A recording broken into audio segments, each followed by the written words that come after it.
Good morning viewers. Welcome to my channel, Biosrinivas channel. I am very happy to be in front of you again. Today I am going to explain the mechanism of respiration in the second chapter of biology in 10th class. You know, the respiration can be operated in two ways. One is aerobic respiration and other one is anaerobic respiration. Aerobic respiration is carried in the presence of oxygen, whereas anaerobic respiration is carried in the absence of oxygen. Then how these two are operated in the presence as well as in the absence of oxygen, let us see the mechanism of respiration of both these two types. Let us take the glucose solution. First it is converted to two molecules of pyruvic acid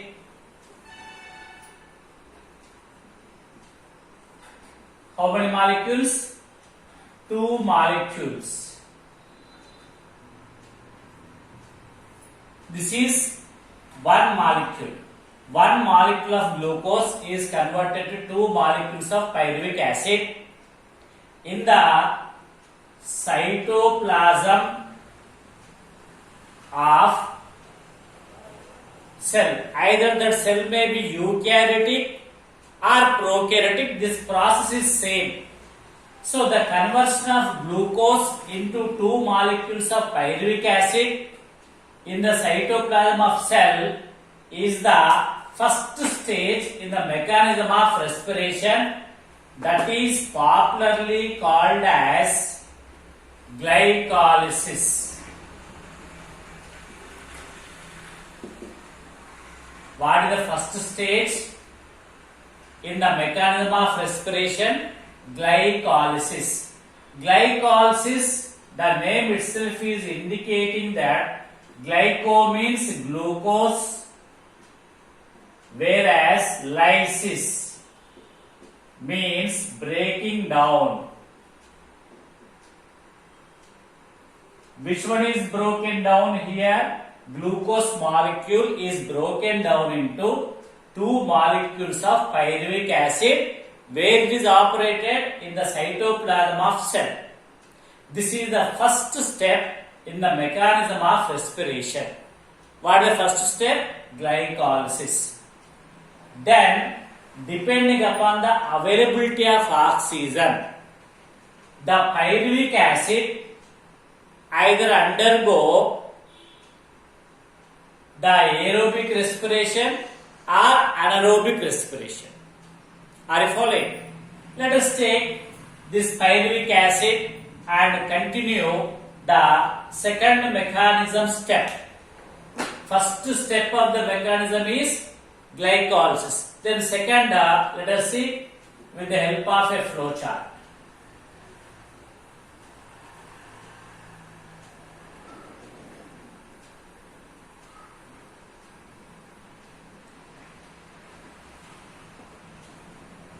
So, pyruvic acid. Pyruvic acid in a short form called as pyruvate. If the oxygen is not available or insufficient, there are two chances we can see. In the presence of bacteria, the pyruvic acid is converted to lactic acid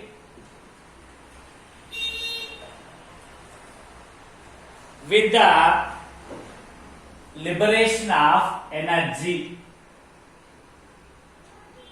With the liberation of energy. This is done in presence of bacteria. And one more chance also we can see here. In the presence of yeast cells, the pyruvic acid in the absence of oxygen and in the presence of yeast cell, it is converted to ethanol with carbon dioxide and some amount of energy.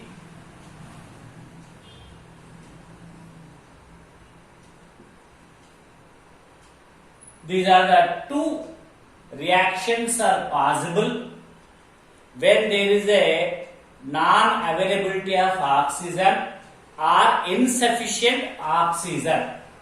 What's going on in this step? The pyruvic acid is converted to lactic acid and small amount of energy in presence of bacteria. If bacteria are absent and yeast cells are present in the solution, then converted to ethanol, carbon dioxide with liberation of small amount of energy. Ethanol can be written as ethyl alcohol. Ethanol can also written as ethyl alcohol. So this is C when there is a absence of oxygen or in absence of oxygen or insufficient oxygen.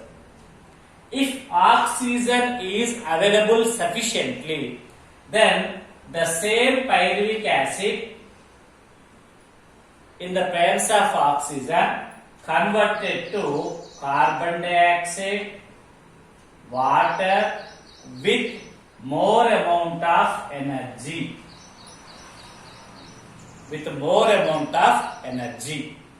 So this belong to aerobic respiration and these two belong to anaerobic respiratory mechanisms. Let me write here, this belong to anaerobic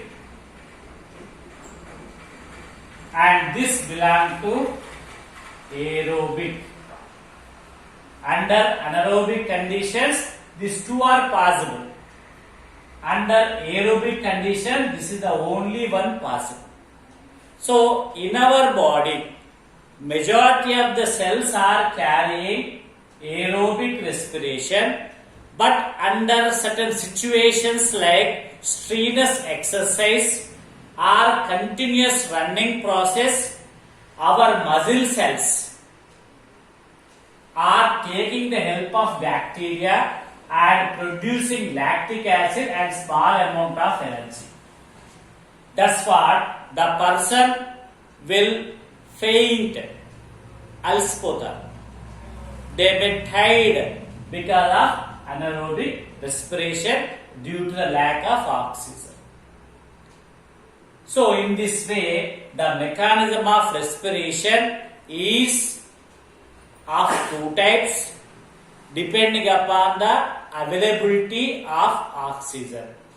If oxygen is available sufficiently, then pyruvic acid is converted to carbon dioxide, water, more amount of energy. If not available, which oxygen is not available, either it may converted to lactic acid and small amount of energy in the presence of bacteria. And if bacteria is absent and yeast cells are present in presence of yeast, the pyruvic acid is converted to ethanol, carbon dioxide with liberation of energy. That is small amount of energy. So like this, the pyruvate is undergoing two mechanisms depending upon the availability of oxygen. In our body is also this type of situation is kept. Then you can have one doubt, sir, what type of bacteria is present in our body? You can take lactic acid bacteria in our body or E. coli. In our body we can have E. coli, means Escherichia coli bacteria or lactic acid bacteria. These are the bacteria which can perform the anaerobic respiration when there is a insufficient oxygen. That's what the people who are doing more exercise continuously and the people who are running continuously will faint, tired up because of this anaerobic respiration. Okay? After taking certain rest for few minutes, then this mechanism is shifted to aerobic respiration and produces carbon dioxide, water and more amount of energy, then the person becomes normal. Okay? And first step in the mechanism of respiration is called as glycolysis, that is carried in cytoplasm of every cell. And here the second step is, in the case of aerobic, is called Krebs cycle. In the case of aerobic, it is called Krebs cycle. But in the case of the bacteria, it is nothing but the conversion of sugar into lactic acid. There is no name given for this. But for conversion of pyruvic acid or glucose into ethanol in the presence of yeast is called as fermentation. Fermentation can be defined as the conversion of glucose in the absence of oxygen with yeast cells into ethyl alcohol, carbon dioxide with liberation of small amount of energy is named as fermentation process. And in this case, in the Krebs cycle case, these reactions are carried in the mitochondrial matrix. Mitochondrial matrix of the cell. Okay? Thank you. One and all. Have a nice day.